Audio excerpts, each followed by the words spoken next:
The United States Department of Justice provided a grant to support a major study by Dr. Daniel Saunders of the University of Michigan to determine how well court professionals, and particularly evaluators, are responding to domestic violence cases. The study comes in the context of frequent and substantial complaints that custody courts are using deeply flawed practices that result in placing children in danger. The Saunders study is the most prestigious to confirm the validity of these complaints.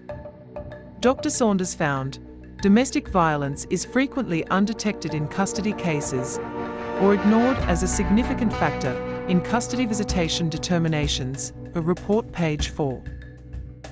Many of the protective mothers victimized by their abusers and then faulty court processes originally came from countries where courts are controlled by the state or otherwise biased.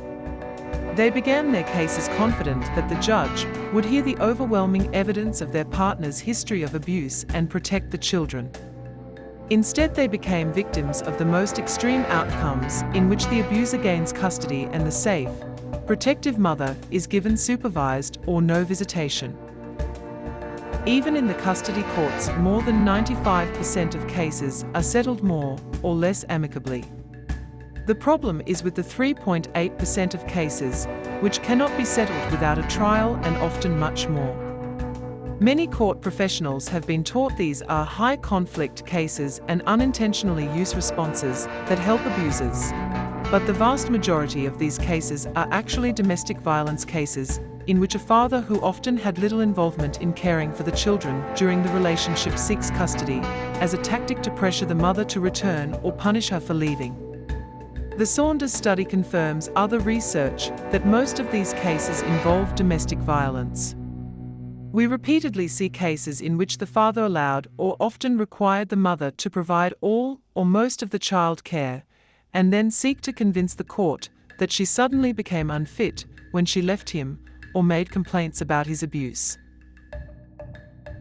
The Saunders report demonstrates how evaluators with inadequate training or tainted beliefs are hostile to battered mothers and help these abusers gain custody. The study specifically found domestic violence is its own specialty. Qualification as an expert in the mental health field or as a family law attorney does not necessarily include competence in assessing the presence of domestic violence, its impact on those directly and indirectly affected by it, or its implications for parenting of each party. And even though some jurisdictions are now requiring custody evaluators to take a minimum amount of training in domestic violence, that basic training by itself is unlikely to qualify an evaluator as an expert, or even assure basic competence in such cases.